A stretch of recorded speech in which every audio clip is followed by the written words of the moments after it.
Joining us for perspective are Vice Admiral Shekhar Sinha. He's chairman of India Foundation Trustee Board, and also Ambassador Sanjay Bhattacharya, who's served as India's ambassador to Switzerland, Liechtenstein, Turkey, Egypt and the Arab League.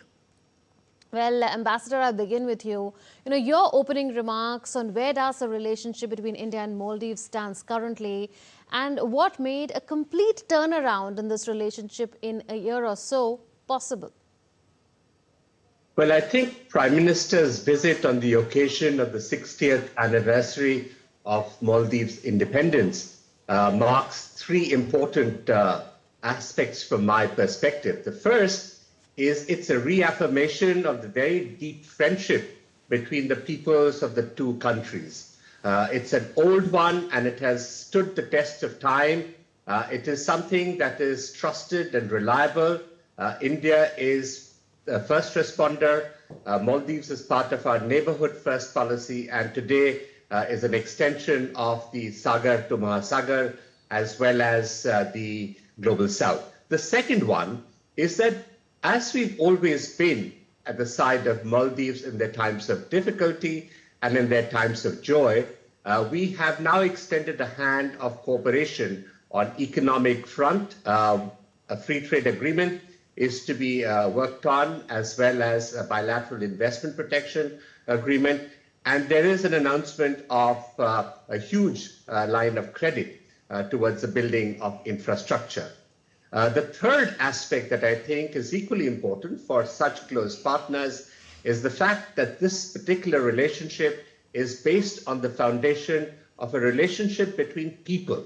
And this is something that Prime Minister also emphasized in terms of the exchanges, the tourists that go to India, the students and the medical patients who come to India, the Indian tourists who go to Maldives, and this exchange, which is at a cultural and various other levels, and which is now represented by the leadership of the Maldives as well. We have always stood by Maldives, and we shall continue to do so. Absolutely. Admiral, coming to you now. India stood by Maldives in times of crisis, and there are quite a few instances one can cite here, from a 1988 coup attempt to 2014 water crisis, from the 2019-20 COVID-19 pandemic to 2004 tsunami to a continuing financial crisis. Moiz had said this when he had visited India in October last year, that India is a key partner in the socio-economic and infrastructure development of Maldives and has stood by Maldives in our times of need, something he said right now as well. There was further evidence of that when India had reduced, of course, debt repayment obligation of Maldives drastically today, which Ambassador also pointed to. Has Maldives realized that this is what goodwill from a neighbor looks like? Well, thank you, Munmun, for getting me on your program. It's good to remember the little bit of background. When he fought the election, it was on a plank of India out. And that was not because he wanted it, because it was a coalition partnership with Mr. Yamin's party, and Mr. Yamin advised him that he should fight on this plank and only then he will win. It was not his view to start with. And now, after having won, though he made those gestures of India out and keeping India out, a lot of their agreements were kept on hold. But soon he realized that day-to-day affairs of Maldives cannot move, including vegetables and rice and lentil, what have you, apart from any big things. And he was told by all his advisors that, what he's doing is not the right thing to do. And they gave hundreds of examples as to why Maldives needs India. So I think that reality has dawned on him after he has taken over the presidency.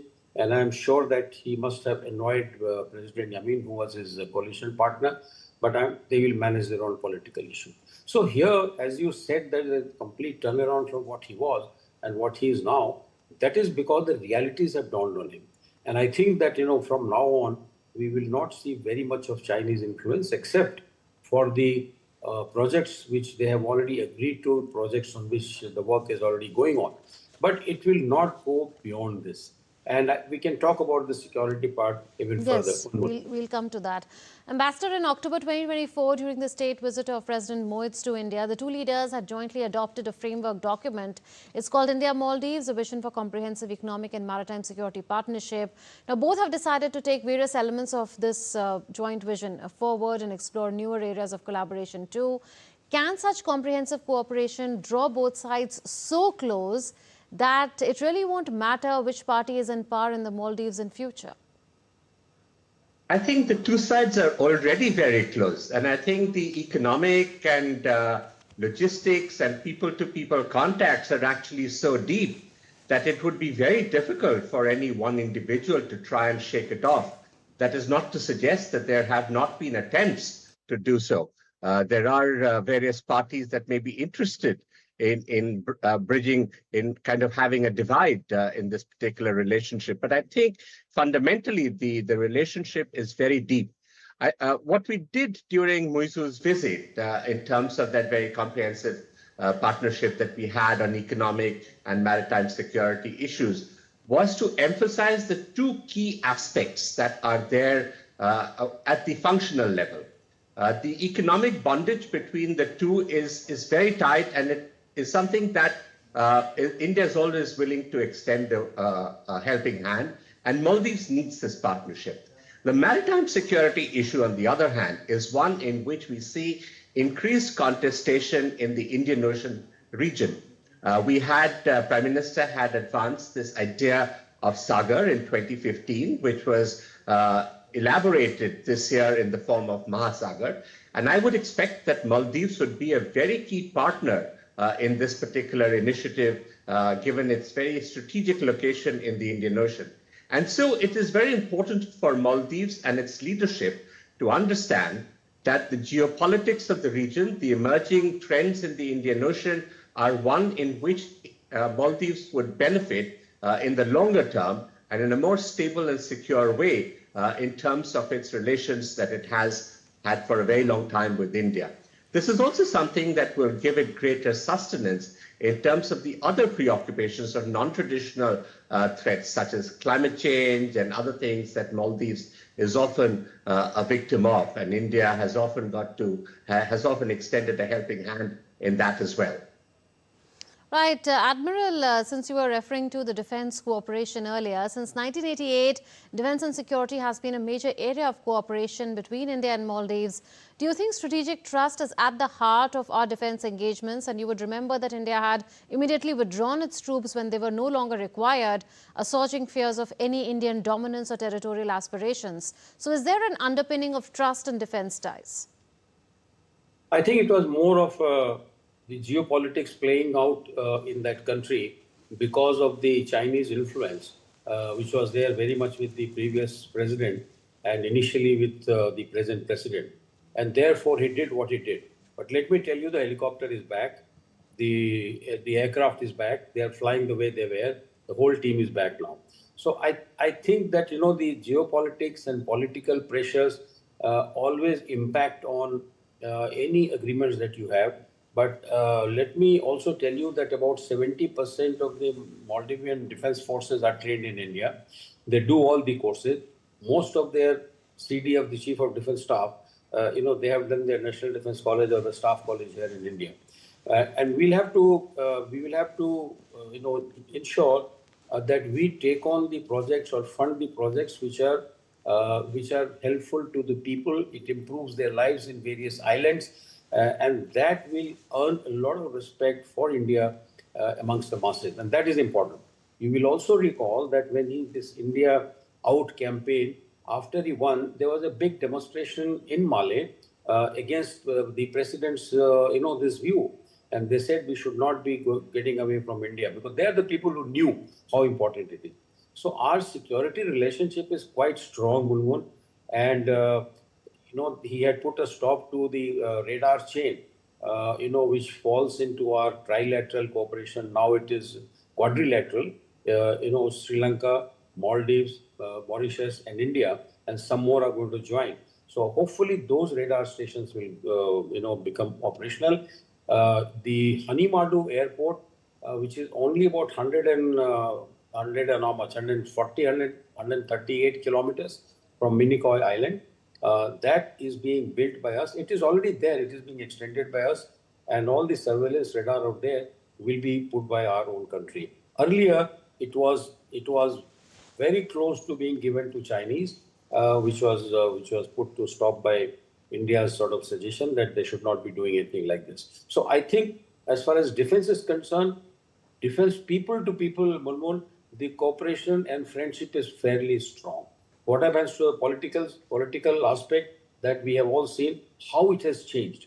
You know, politicians can change the view, but the defense forces are fairly strongly tied with India. Mulmul.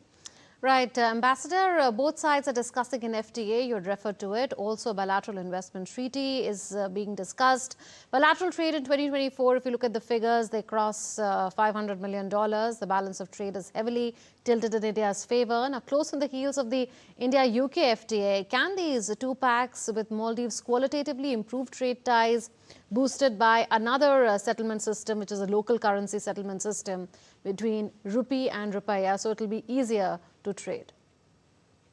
Yes, of course. I think a closer integration of the two systems to be formalized will be beneficial for both sides, particularly for Maldives, which is heavily dependent on imports. Also, given that a very large share of its economy depends on tourist revenue, for which it requires high-quality inputs of various goods and services, India will continue to be a very serious provider of those. So the FTA, which is to be negotiated, I think should be relatively easy to do. I think, as we have seen with many other countries, there is now a push within our country, within the government, to try and have these FTAs because they also advance our Viksit Bharat idea and the question of integration into the globalized world.